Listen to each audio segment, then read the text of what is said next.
ETF index mutual funds నేర్చుకుని stock మార్కెట్లో రాణించాలనుకుంటున్నారా? వెంటనే ఈ నెంబర్కి కాల్ చేయండి.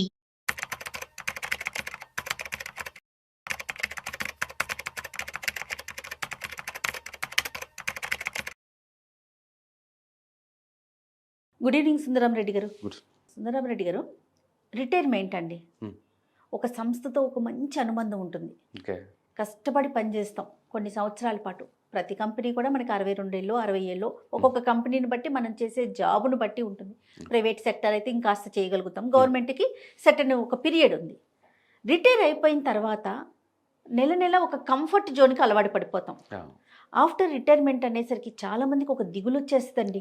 ఒక 5 years బిఫోర్ నుంచే నేను రిటైర్ అయిపోతాను, నాకు ఎట్లాగా ఈ ఖర్చులను ఎట్లా నేను భరించగలుగుతాను, ఎట్లా ఫీల్ చేయగలుగుతానని అంతే సతమతం అయిపోతారు. సగం దిగులు దీనికే పెట్టుకుంటారు.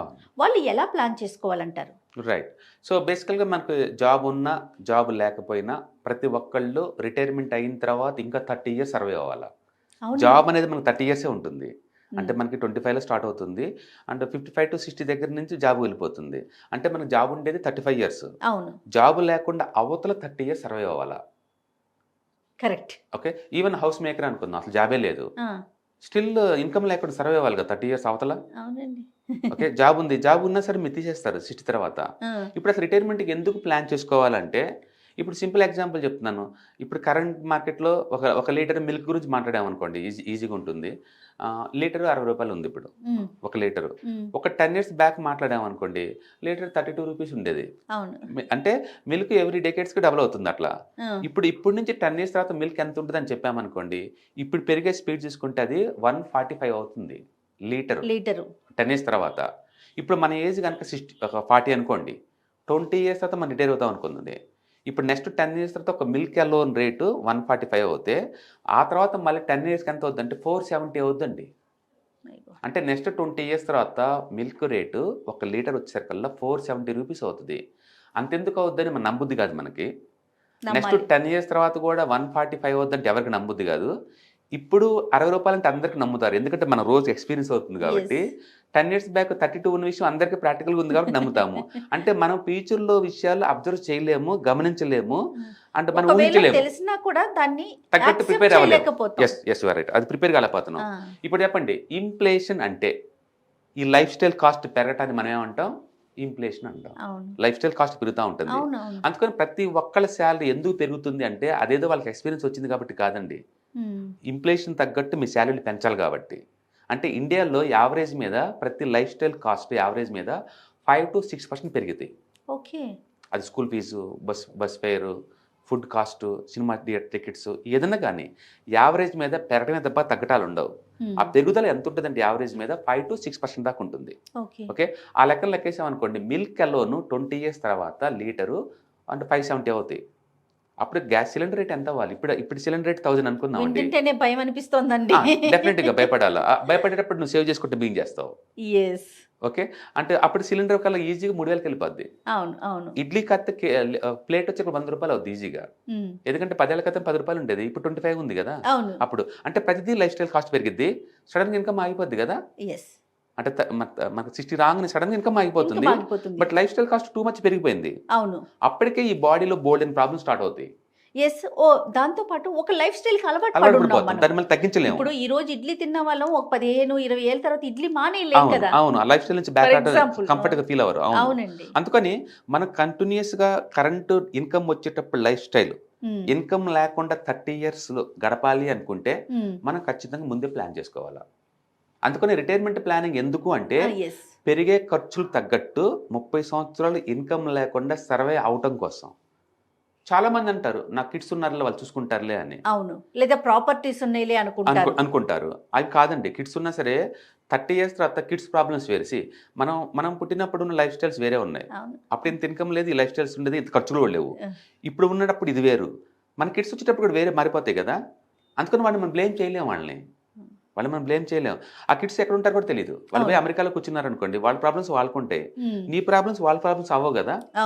అందుకని ఎవరికి వాళ్ళే ప్లాన్ చేసుకోవాలండి. డెఫినెట్గా. ఎంత శాలరీ వచ్చేవాళ్ళు ఎలాంటి ప్లానింగ్ చేసుకోవాలంటే, శాలరీని బట్టి ప్లాన్ చేసుకోవాలా? పెన్షన్ అనేది ఎట్లా ప్లాన్ చేసుకోవాలి? దాంతో పాటుగా ఎంత ముందు నుంచి ప్లాన్ చేసుకోవాలి? రైట్. మనం ఎంత అర్లీ స్టేజ్‌లో ప్లాన్ చేసుకుంటే అంత తక్కువ డబ్బుతోటి మనం అంత ఎక్కువ ఫండ్ క్రియేట్ చేసుకోవచ్చు. జనరల్ రూల్ ఏంటంటే రిటైర్మెంట్ కల్లా మీ ఖర్చు ఎంత ఉంటుందో, సపోజ్ ఇప్పుడు నా ఖర్చు మంత్లీ 50,000 ఉందనుకోండి మా ఇంటి ఖర్చు. ఒక 30 ఇయర్స్ తర్వాత ఈ ఖర్చు ఎంత పోతుందో మనకు క్లారిటీ ఉండాలి. మనకి ఇన్ఫ్లేషన్ క్యాలిక్యులేటర్ అని దొరుకుతాయి అనమాట. ఇన్ఫ్లేషన్ క్యాలిక్యులేటర్ గూగుల్‌లో టైప్ చేస్తే వస్తుంది. దాని ప్రకారం లెక్కేసుకున్నాం అనుకోండి, రఫ్‌గా నీ ఖర్చు 2.5 లాక్ అవుద్ది పర్ మంత్. ఓకే. అప్పుడు నాకు క్లారిటీ వచ్చింది నా లైఫ్ స్టైల్ కాస్ట్ ఎంత ఉండబోతుందని. అంటే రిటైర్మెంట్ అయిన తర్వాత నాకు మంత్లీ 2.5 లాక్ కావాలి. యెస్. 2.5 లాక్ కావాలి. ఇప్పుడు నా ఖర్చు 1 లాక్ పర్ మంత్ అవుతుంది అనుకోండి, అప్పుడు నీకు 4-5 లాక్ అవుద్ది ఖర్చు. అట్లా ఎవరికి వాళ్ళే ముందే ప్లాన్ చేసుకోవాలా.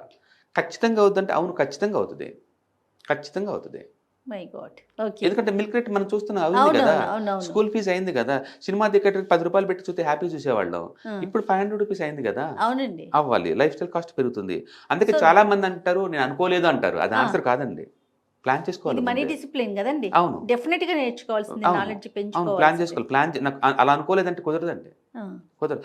మటన్ కేజీ ₹1000 వచ్చిందండి. నమ్మగలుగుతామంటే నమ్మాలి. అంతే. అది 5 ఇయర్స్ బ్యాక్ నువ్వు నమ్మలేదు కదా. ఈ ఆ! రేట్ అంటే ఆ! అప్పట్లో 500 ఉండేది కదా. ఇప్పుడు చెప్పండి మనం రిటైర్ అయిన తర్వాత ఒక మటన్ తినాలంటే ఎంత ఉంటదో ఊహించుకోండి ఇంకా. డెఫినిట్‌గా సో 3000, 4000 అవుతది. ఆ! సో మనం ఇట్లా ప్లాన్ చేసుకొని రైట్. దాన్ని బట్టి మనము ఎక్కడ సేవ్ చేయాలి అనేది అవును. ఆలోచించాలంటారు. అవును. ఎలాంటి సేవింగ్స్ పెట్టుకోవాలండి? రిటైర్మెంట్ తర్వాత ఇప్పుడు ఫర్ ఎగ్జాంపుల్ ఇప్పుడు 50,000 ఉన్నది. రేపు 2,50,000 అవుతుంది నా ఖర్చు. ఓకే. అప్పుడు నేను ఎలాంటి సేవింగ్స్ యాహ్! పెట్టుకోవాలి? జనరల్‌గా ఏంటంటే మనం రిటైర్మెంట్ ఫండ్ మనం పెట్టేటప్పుడు ఈ స్టాక్స్‌లో స్టాక్ మార్కెట్‌లో చాలా ఉంటాయి ఆప్షన్స్ నీకు. అచ్చం స్టాక్ మార్కెట్‌లో ఈక్విటీ, మ్యూచువల్ ఫండ్స్ వాటిలో పెట్టుకోవచ్చు. బట్ వాలటిలిటీ ఎక్కువ ఉంటుంది అప్ అండ్ డౌన్. నాకంత ఎక్కువ వద్దు అనిపించింది అనుకోండి, మనం అనుకున్నట్టు మల్టీ అసెట్ అలొకేషన్ ఫండ్స్ ఉంటాయి. అన్ని రకాల అసెట్స్‌లో పెడతారు.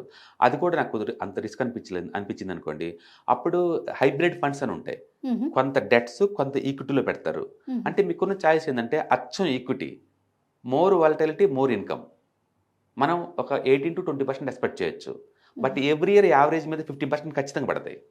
హుహు. మనం టీవీలో చూసేటప్పుడు మార్కెట్ పడింది అంటాం హ్మ్. కదా. హ్మ్. హ్మ్. అది ఇవే టెంపరరీగా. ఓకే. బట్ అదే టైంలో మళ్ళీ వితిన్ 2 ఇయర్స్ కల్లా మళ్ళీ ఆల్ టైమ్ హైకెళ్ళిపోతాయి. ఆహా! కాబట్టి ఈ ఈక్విటీ ఫండ్స్‌లో పెడితే వాలటిలిటీ ఎక్కువ, రిటర్న్స్ ఎక్కువ. ఆ! లేదు నాకింతొద్దు వాలటిలిటీ, నాకింత రిటర్న్స్ కూడా వద్దు. హ్మ్. అప్పుడు మల్టీ అసెట్ అలొకేషన్ ఫండ్స్‌లో పెట్టండి. అప్పుడు రిటర్న్స్ కొంచెం తగ్గుతాయి. హ్మ్. బట్ సేఫ్టీనెస్ పెరుగుతది. హ్మ్. నాకు ఈ రిటర్న్స్ కూడా వద్దనిపించింది. నాకు స్ట్రిక్ట్‌గా 12% కన్నా ఎక్కువ వద్దు. నాకు రిస్క్ వద్దనిపించింది అనుకోండి, హైబ్రిడ్ ఫండ్స్ అని ఉంటాయి. ఓకే. అవన్నీ డెట్ ప్లస్ ఈక్విటీలో పెడతారు. ఎక్స్‌పెక్టేషన్ 12 అనమాట. ఓకే. అందుకని మీకు 12 కావాలా? 15% కావాలా? రఫ్‌గా మీకు 18-20 కావాలా? మీరు డిసైడ్ అవ్వాలా? జనరల్‌గా ఆలోచన ఎలా ఉంటుందంటే ఇప్పుడు మీరు చెప్పినట్లుగా ఆ! ఇప్పుడు నాకు 50,000 ఖర్చవుతోంది. ఆ! నేను రిటైర్ అయిపోయిన తర్వాత నాకు 2,50,000 అవుతది పర్ మంత్. యాహ్! అలాంటప్పుడు అట్‌లీస్ట్ నాకు ఒక 3 లాక్స్ వస్తే చాలు. ఆ! అంతకు మించి నాకు వద్దు. ఆ! అంటే సేఫ్ గేమ్ ఆడాలని ప్రతి ఒక్కరికి అనిపిస్తుంది రైట్. కదా! రైట్. అలాంటి వారికి మీరు ఎలాంటి యాహ్! సజెషన్ ఇప్పుడు ఇస్తారు? ఇప్పుడు రిటైర్మెంట్ నేను ఒక 25లో జాబ్ వచ్చిందనుకుందాం. నా రిటైర్మెంట్ 60 అనుకుందాం. మధ్యలో గ్యాప్ ఆల్మోస్ట్ 35-40 ఉంది గదా. అవునండి. ఇప్పుడు ఇంత పెద్ద లెంత్ ఉంది కాబట్టి ఇప్పుడు నీ సేఫ్టీ గేమ్ ఆడొచ్చు. ఎలా అంటే మీరు కావాలంటే ఈక్విటీ పెట్టొచ్చు. ఈక్విటీ షార్ట్ టర్మ్‌లో అప్ అండ్ డౌన్ అవ్వచ్చేమో కానీ లాంగ్ టర్మ్ కాదు గదా. యెస్. యెస్. అందుకని ఏజ్ యంగ్‌లో ఉన్నోళ్ళందరూ రిస్క్ తీసుకొని ఈక్విటీలో పెట్టొచ్చు. ఏజ్ రాంగ్ సైడ్ ఉన్నోళ్ళందరేమో హైబ్రిడ్, మల్టీ అసెట్‌కి వెళ్ళిపోవచ్చనమాట. ఓకే. అందుకని మనకి యంగ్ ఏజ్ 25లో ఉన్నారనుకోండి, నీకు మంత్లీ 5,000 చాలు. ఆహా! మంత్లీ 5,000 అచ్చు రిటైర్మెంట్ కోసం ఈ డబ్బులు. అంతే ఇంక దీన్ని డిస్టర్బ్ చేయకూడదు. ఓకే. అది కూడా ఆటోమేషన్ చేయండి. ఎస్ఐపి అంటాం గదా. ఆ! సిస్టమాటిక్ ఇన్వెస్ట్‌మెంట్ ప్లానింగ్ అనమాట. ఆహా! అంటే మనం ఎవ్రీ మంత్ దాన్ని పెట్టే బదులు మనం మాన్యువల్‌గా మనం బ్యాంక్ వాళ్ళకి పర్మిషన్ ఇచ్చేసామనుకోండి, ఆటోమేటిక్ కట్ అవుతా పోతుంది అది. సాలరీలో నుంచి అదే కట్ అయిపోతుంది. మనతో మనకు సంబంధం లేకుండా. అట్లా ఆటోమేషన్ చేసామనుకోండి, సాలరీ రాంగానే ఫస్ట్ దానికెళ్ళిపోతా ఉంటుంది రైట్. ఆటోమేటిక్‌గా. ఆ! ఇప్పుడు ఈ ఫండ్ యావరేజ్ మీద ఒక 18-20% పెరిగిద్ది లాంగ్ టర్మ్ పాయింట్ ఆఫ్ వ్యూలో. ఓహ్! అప్పుడు రిటైర్మెంట్‌కి వచ్చిన తర్వాత ఈక్విటీలో ఉండకూడదు. మల్టీ అసెట్ ఫండ్ గాని, హైబ్రిడ్ గాని సేఫ్టీ ఫండ్స్‌కి మూవ్ చేయాలి దాన్ని. హుహు. చేసేసి ఇప్పుడు మంత్లీ మనం విత్‌డ్రాల్ పెట్టుకుంటాం. ఓకే. అయితే విత్‌డ్రాల్ ఎంత పెట్టొచ్చు అంటే, ఆ! అది గ్రోత్ ఎంత అవుతుందో అందులో 1/4 పెట్టుకోవాలి. మొత్తం పెట్టకూడదు. ఓహ్! అంటే యావరేజ్ మీద ఒక 3-5% పెట్టుకోవచ్చు విత్‌డ్రాల్స్. హుహు. ఇప్పుడు నా లైఫ్ స్టైల్ కాస్ట్ 3,00,000 అవుద్దని అనుకున్నాననుకోండి అప్పటికల్లా, నా ఫండ్ కనీసం ఒక 8 crore అలా ఉండాలి. ఓహ్! అప్పుడు 8 crore ఉంచి నేను మంత్లీ ఒక 4% విత్‌డ్రాల్ పెట్టుకుంటాను. దాన్ని ఎస్‌డబ్ల్యూపీ అంటాం. హుహు. సిస్టమాటిక్ విత్‌డ్రాల్ ప్లాన్ అనమాట. హుహు. అయినా సరే నా ఫండ్ ఇంకా గ్రో అవుతూనే ఉంటుంది మళ్ళీ. ఎందుకంటే నేను మొత్తం తీయట్లేదు కదా. అవునండి. అట్లా ప్రతి ఒక్కరు వరస్ట్, లీస్ట్ అనుకుంటే కనీసం 1 crore అని ఉండాలి fund. Okay. Least to worst అనుకుంటే. ఓకే. బెస్ట్ సినారియోలో అంటే మీకు యావరేజ్ మీద ఒక 5-10 crores depending upon your life style. ఆ! రైట్. ఓకే. అంటే అది మీరు కెరీర్ స్టార్టింగ్ లో అంటున్నారు. స్టార్టింగ్ అయితే నీకు ఈజీ అవుతుంది, టైం ఎక్కువ ఉంది కాబట్టి. టైం ఎక్కువ ఉంది కాబట్టి మనం తక్కువ ఇన్వెస్ట్మెంట్ తో మనం అవును సాధించవచ్చు. అవును లేదు ఒక 10 years ఉంది, 40 క్రాస్ అయ్యారు, ఆ. 50 క్రాస్ అయ్యారు, ఆ. ఇలాంటి వారికి అయితే మినిమం ఎంత పక్కన పెట్టాలంటారు? ఇప్పుడు ఏమవుతుందంటే మీరు తక్కువ టైం వచ్చింది కదా, మ్మ్. కాంపౌండ్ టైం తగ్గిపోయింది ఆటోమేటిక్ గా. మ్మ్. రిస్క్ తీసుకునే ఎబిలిటీ కూడా తగ్గిపోయింది. అంటే మీరు రాంగ్ చేశారు ఆల్రెడీ. ఆల్రెడీ మీరు ఆల్రెడీ రాంగ్ చేసినట్లు. ఎందుకంటే ఇప్పుడు రిస్క్ తీసుకునే ఎబిలిటీ లేదు ఇంకా. అవును. నీ మీద డిపెండ్ ఫ్యామిలీ ఉంది, వాళ్ళందరూ కాలేజీకి వెళ్తున్నారు, అందరికి అన్ని ఖర్చులు ఖర్చులు సర్దాలి బాగా కదా, పెరుగుతాయి. అవునండి. సర్దాలి కదా. అందుకని ఇప్పుడు రిస్క్ తీసుకోలేరు ఇంకా. బట్ అదే టైంలో కాంపౌండ్ ఆడుతున్న టైం కూడా లేదు, ఓకే. అంటే రాంగ్ సైడ్ ఉన్నారు. ఇప్పుడు మీరు ఇంతకుముందు యూత్ లో ఉన్నప్పుడు నెలకు 5,000 పెట్టేవాళ్ళు కదా, ఇప్పుడు 50,000 పెట్టాల్సి ఉంటుంది పర్ మంత్ అచ్చు రిటైర్మెంట్ కోసమే. ఓకే. అందుకో లేట్ అయ్యే కొద్దీ 10 times 20 times అవుతుంది మీకు పనిష్మెంట్ కింద. Okay. So as early as మనము ప్లాన్ అవును, చేసుకోవాలి. యాక్చువల్ జాబ్ రాగానే వచ్చింది కాబట్టి ఈ టైంలో మ్యాక్సిమం మనీ సేవ్ చేసుకుంటే బాగా రిటైర్మెంట్ కోసం. ఎందుకంటే జాబ్ వచ్చిన తర్వాత మధ్యలో ఊడిపోవచ్చు. కరెక్ట్. రెండోది లేట్ చేసే కొద్దీ మళ్ళీ ఎక్కువ పెట్టాల్సి వచ్చింది మార్కెట్లో. ఈ రెండింటి కాంపెన్సేషన్ ఏంటంటే జాబ్ రాగానే మరుక్షణమే మన రిటైర్మెంట్ కోసం ప్లాన్ చేయాల్సిందే. చాలా మంది సెటిల్ వేస్తారు, ఇప్పుడే కదా జాబ్ వచ్చింది కొంచెం ఎంజాయ్ చేయని అని. నీ ఎంజాయ్మెంట్ వల్ల లేటర్ లైఫ్లో సఫర్ అయ్యేలాగా ఉండకూడదు ఆ ఎంజాయ్మెంట్. అందుకని ప్లాన్ చేసుకోవాలి. అందుకని పేరెంట్స్కి ఫైనాన్షియల్ లిటరసీ కొనుక్కుంటే కిడ్స్ హ్యాపీగా సెటిల్ అవుతారు. కరెక్ట్. ఇప్పుడు ఈ రిటైర్మెంట్ ప్లాన్ అనేది ఖచ్చితంగా రిటైర్మెంట్ కోసమే, అందులో నో డౌట్. దాంట్లోకి వేరే ఆబ్జెక్ట్స్ కలపకూడదు మనం. కలపకూడదు. ఫర్ ఎగ్జాంపుల్ ఇంకా కాన్వర్ట్ సిచ్యువేషన్ వస్తుంది ఒక్కొక్కసారి, అప్పుడు అది మనం తీసుకోవడానికి అవకాశం ఉంది.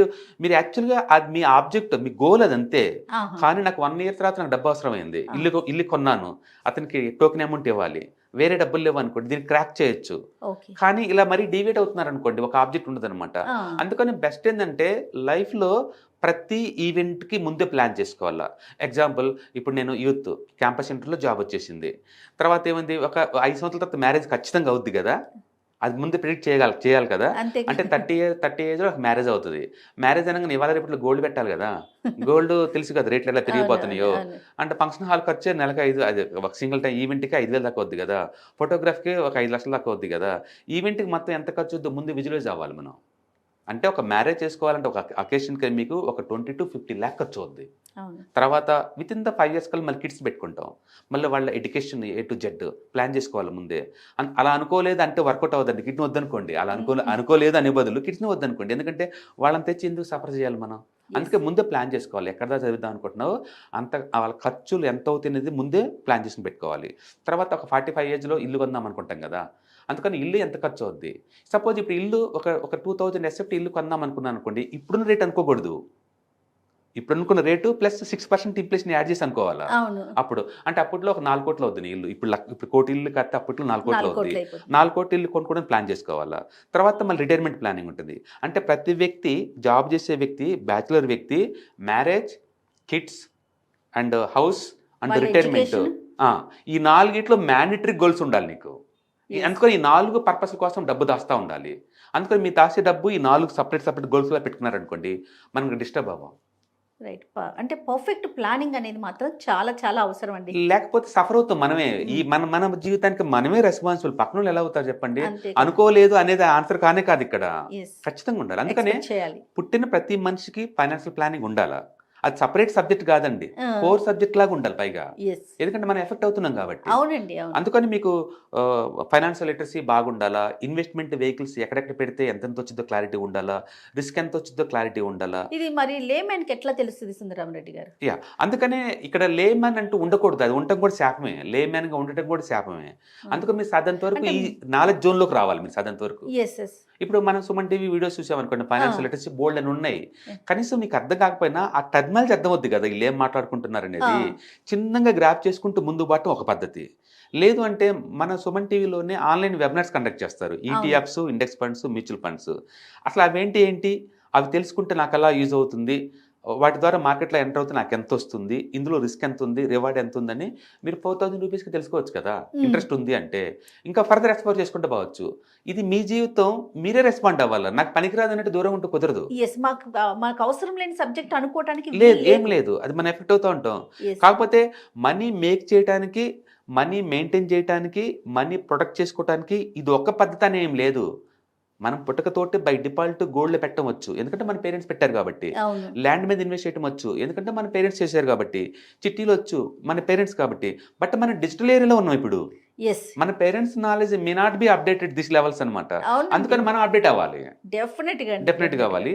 స్మూత్గా ఉండాలి, సేఫ్టీగా ఉండాలి, కంఫర్ట్గా ఉండాలి, మనీ బాగా గ్రో అవ్వాలి. ఈ 4 ఇంటిగ్రేట్ చేసుకుంటూ ముందు పోవాలి. అందుకని ప్రతి వ్యక్తి irrespective of which profession you belongs to, definite గా ఫైనాన్షియల్ లిటరసీ ఉండాలా. లేకపోవటం మనం చేసిన పాపం కింద లెక్క. అది దాంతో పోతే నాకేం లాస్ అవుతాను అనకూడదు, ఆలోచించాలి మనం, ఎందుకంటే మన జీవితం ఎఫెక్ట్ కాబోతుంది. అవునవును, 100% కరెక్ట్ చెప్పారు సుందరం రెడ్డి. నేను నా పర్సనల్ ఒక ఎక్స్పీరియన్స్ షేర్ చేస్తాను. మిగతా సబ్జెక్టులో ఉన్నంత నాలెడ్జ్ నిజంగా నాకు ఫైనాన్షియల్ ఇష్యూస్ మీద లేదు. అంటే ఒక క్వశ్చనింగ్ కానీ ఒక నాలెడ్జ్ కానీ లేదు. అది గెయిన్ చేసుకోవటం కోసమే మీలాంటి ఎక్స్పర్ట్స్తో కావాలని చెప్పి నేను చేస్తూ ఉంటే, ఇంటర్వ్యూస్ చేస్తూ ఉంటే నాకు నాలెడ్జ్ గెయిన్ అవుతుందని లిటరల్లీ నేను మన ఛానల్స్ చూసుకోవటం, మీ కంటెంట్ చూడటం, మిగతా ఎక్స్పర్ట్స్ కంటెంట్ అన్ని చూడటం, నాలాగా ఉన్న డౌట్స్ ఎంతో మందికి ఉండొచ్చు. ఇవన్నీ కూడా మనం క్లియర్ చేయాలని ఒక ఆలోచన. మీరు యాంకరింగ్ డివిజన్ లో ఎక్స్పర్ట్, అందులో డౌట్ లేదు. మీరే కాదు, ఇంకొకళ్ళు doctor professional experts, lawyer professional experts, engineering experts, వాళ్ళందరికి కూడా ఫైనాన్షియల్ లిటరసీ ఉండదు. ఎందుకంటే వాళ్ళ డొమైన్ లో టూ మచ్ బిజీ వాళ్ళు. అంటే అది బయటకు వచ్చి థింక్ చేసేంత టైం ఉండదు. దాని అర్థం వాళ్ళు సంపాదించడం లేదు అని కాదు, అందులో బిజీ అయిపోయారు. ఈ ఉన్న మనీని ఎలా మేనేజ్ చేయడం అనేది మర్చిపోయారు. అందుకే చాలా మంది చూడండి రిటైర్మెంట్ కల్లా చాలా డబ్బు సంపాదించారు. డబ్బు అంతా ఏమైపోతుంది, ఎక్కడ పోతుంది, అది లెక్కలేం లేవు వాటికి. సంపాదించిన మంత్లీ 2,000 పక్కన పెట్టుకుంటే ₹1,00,00,000 పోగు చేసుకోవచ్చు అని చెప్పుకుంటున్నాం మనం. ఎంతమంది ₹1,00,00,000 రిటైర్మెంట్ అవుతున్నారు ఇక్కడ? నిజమండి. ఆ సంపాదన తిడిపోతుంది. పర్ఫెక్ట్ ప్లానింగ్ అనేది చాలా అవసరం. అది లేదు, అది లేక దాన్ని అవగాహన కల్పించే ప్రయత్నం మనం చేద్దాం. అంటే మీలాంటి ఎక్స్పర్ట్స్ వర్క్ షాప్స్ నిర్వహిస్తున్నారు కదా సుందరం రెడ్డి గారు, ఎట్లా అంటే ఎప్పుడెప్పుడు పెడతారండి? అంటే every month literally 1 or 2 times online webinar జరుగుతూ ఉంటాయి. అది 6 hours ప్రోగ్రామ్ అనమాట. దాంట్లో మీకు ఈటీఎఫ్స్ అంటే ఏంటి, ఇండెక్స్ ఫండ్స్ అంటే ఏంటి, మ్యూచువల్ ఫండ్స్ అంటే ఏంటి, అసలు స్టాక్ మార్కెట్ లో ఎన్ని ట్రేడింగ్ మెథడాలజీస్ ఉంటాయి, ఏమేమి ప్రొడక్ట్స్ ఉంటాయి, మీకు కాంప్రహెన్సివ్ గా ఒక స్టెప్ మార్కెట్ లో ఎంటర్ అవుదాం అనుకున్న వాళ్ళందరికీ ఇది బాగా యూజ్ అవుతాయి అనమాట. సూపర్. ఓకే. సో ఈ కింద స్క్రోల్ అవుతున్న నెంబర్ పై మీరు రింగ్ చేశారనుకోండి, పూర్తి డీటెయిల్స్ మీకు ఇస్తారు. మీరు ప్రోగ్రామ్ అటెండ్ అయిన తర్వాత మీ ఫీడ్బ్యాక్ ఇవ్వచ్చు, మీరు ఇంటరాక్ట్ అవ్వచ్చు, మీకున్న డౌట్స్ అని అడగచ్చు, మీకు క్లారిటీ ఉంటుంది అక్కడ ఏం జరుగుతుంది. ఆన్లైన్ కాబట్టి మీరు వరల్డ్ లో ఏ మూల ఉన్నా అటెండ్ అవ్వచ్చు. సూపర్. ఓకే, మీరే తీసుకుంటారు క్లాసెస్? ఓకే, మార్నింగ్ నుంచి ఈవినింగ్ అరౌండ్ 7 o'clock అలా 6 o'clock 3 hours ఉంటుందండి. 6 to 9 అలా ఉంటుంది. 2 days ఉంటుంది. ఓకే, దీనికి రిజిస్ట్రేషన్ ఏమన్నా ఉందండి? కింద స్క్రోల్ అవుతున్న నెంబర్ పై రింగ్ ఇస్తే మీకు డీటెయిల్స్ పాస్ చేస్తారు. అంటే మీకు దీంట్లో ఈ నెక్స్ట్ ఫ్యూచర్ లో కూడా మీకు అవసరమైన కొత్త ఈటీఎఫ్స్, మ్యూచువల్ ఫండ్స్ వస్తుంటాయి కదా, వాటిని ఎలా ట్రాక్ చేసుకోవాలా, ఎలా అనలైజ్ చేసుకోవాలా, అంటే ఏది తీసుకుంటే ఎంత రిస్క్ ఉందో మీకు క్లారిటీ ఉంటుంది. చాలా మంది ఏంటంటే దూరంగా ఉండి భయపడుతుంటారు, దాని బదులు దాన్ని తెలుసుకున్నారనుకోండి క్లారిటీ, కంఫర్ట్ అనిపిస్తుంది. మీరు నాకు ఇప్పుడు చెప్పిన దాంట్లో ఒక బెస్ట్ ఎగ్జాంపుల్ చెప్పారు. టమాటో మెత్తగా ఉంటే తీసుకోము, గట్టిగా ఉంటే తీసుకుంటాం, ఎందుకంటే మనకు అది చెప్పారు కాబట్టి. అలాగే ఫండ్స్ కూడా దీనికి సంబంధించి ఒక ఎక్స్పర్ట్ సలహా తీసుకుంటే డైరెక్ట్ గా మనమే ఇన్వాల్వ్ అవడానికి అవకాశం ఉంటుంది. సో వాటికి సంబంధించి మీరు వెబినార్లు, ఇలాంటి సెమినార్లు నిర్వహించడం, చాలా మందికి అవగాహన కల్పించడం చాలా సంతోషం అనిపిస్తోందండి. దీనికి సంబంధించి చూసే ఆడియన్స్ కి ఎవరికైనా సరే ఈ సెమినార్ లో పార్టిసిపేట్ చేయాలి అనుకుంటే కనుక కింద స్క్రోల్ అవుతున్న నెంబర్ కి ఒక్కసారి కాంటాక్ట్ అవ్వండి. థ్యాంక్ యూ అండి, థ్యాంక్ యూ సో మచ్. నమస్తే. హాయ్, స్టాక్ మార్కెట్ లో వాలటిలిటీకి దూరంగా ఉంటున్నారా? పోర్ట్ఫోలియోస్ అన్ని కూడా రెడ్ లో ఉండి బ్లీడ్ అవుతున్నాయా? అంటే స్టాక్ మార్కెట్ లో ఉండి సస్టైనబిలిటీ ఉన్న బిజినెస్ మోడల్ లాగా, లేదా స్టాక్ మార్కెట్ లాంగ్ టర్మ్ లో మంచి వెల్త్ క్రియేట్ చేసుకునే లాగా ప్లానింగ్స్ ఏమైనా ఉన్నాయా? అయితే అలాంటి వాళ్ళ కోసం ఈ ప్రోగ్రామ్ అండి. ETFs, index funds and mutual funds. మా స్టాక్ మార్కెట్ లో ఉండి కూడా సెక్యూర్ వేలో మనీ మేక్ చేసుకునే పద్ధతి ఏదైనా ఉందంటే రిటైలర్స్ కి ఈ 3 అనమాట. దీంట్లో కాంప్రహెన్సివ్ గా మీకు ట్రైనింగ్ అండ్ గైడెన్స్ జరుగుతుంది. అండ్ వీకెండ్స్ లో జరిగే ఈ ప్రోగ్రామ్ లో అటెండ్ అవడం ద్వారా ETFs, index funds and mutual funds లో మీ నాలెడ్జ్ పెంచుకోండి. మీ పోర్ట్ఫోలియో మీరే మెయింటైన్ చేయడం ద్వారా ఇయర్లీ యావరేజ్ మీద 20 to 30% మనీ మేక్ చేసుకోండి. All the best. Thank you.